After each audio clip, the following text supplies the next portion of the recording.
Several years ago, while vacationing with my family in Orlando, I went out one night after our day's activities to get some stuff in preparation for our next day's activities.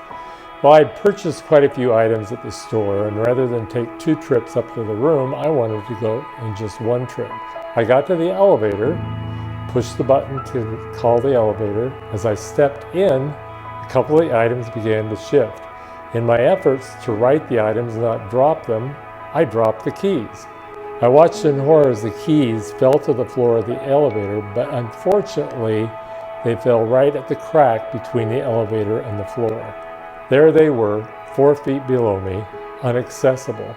The next day was spent in frustration as we waited for the maintenance people to come retrieve our keys. Instead of a day and activity, we spent our day sitting around doing nothing. We all use our keys. We use them on a daily basis.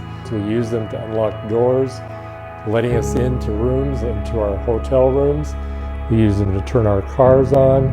We use them metaphorically to unlock opportunities and unlock potential. But keys are only useful if you use them. My mission is to use my personal stories to inspire other people to make more meaningful choices and live up to the potential of their lives, to use their keys. So my first key is just simply this: make the choice. Something that we feel compelled to do as opposed to something that we choose to do rarely produces a sense of self-fulfillment. Self-fulfillment and joy comes when we actively participate in the decision process and we actually feel like we can make a difference in the outcome. I had this principle reinforced in my own personal life, oddly enough, in the middle of a lake while being pulled by a boat. Long before I slipped on my first pair of water skis, I knew it was a sport that I was going to really enjoy. I grew up in southeastern Idaho around lakes and reservoirs, so I'd see people drive down the street with their boats, but unfortunately, I never had the opportunity to go water skiing. I always dreamed, but I never had the opportunity. You can imagine my delight years later when I started to date my wife Cindy, when I found out that her family were water skiers and they actually had a boat. Cindy's brothers took me out water skiing one night and my suspicions were confirmed. I loved water skiing, but we were on our way to the Midwest so I could go to dental school, so I didn't really have an opportunity to experience it that much. And as soon as our boys were old enough, we purchased a family boat. One evening, not long after we bought our boat, we took a friend of ours out water skiing, and he shows up with his own personal slalom water ski. Now, showing up with your own personal slalom water ski when you get invited to go boating, kind of like me showing up to the neighborhood pool party with my Speedo.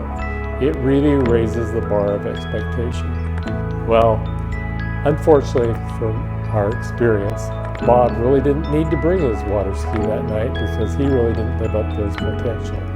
But I caught a vision. I was no longer going to use 2 skis. I was going to learn to slalom. I had the vision. So I went to the local ski shop to get some pointers. Using the tips that I got at the ski shop, I was able to get up my first try. As I skied along excitedly, because I was actually up, I skied outside the wake. The wake is a little wave that goes off the back of the boat that's caused by the motor. If you want to enjoy boating, you basically have a choice. You can be dragged around the lake by the boat, or you can choose to cross the wake.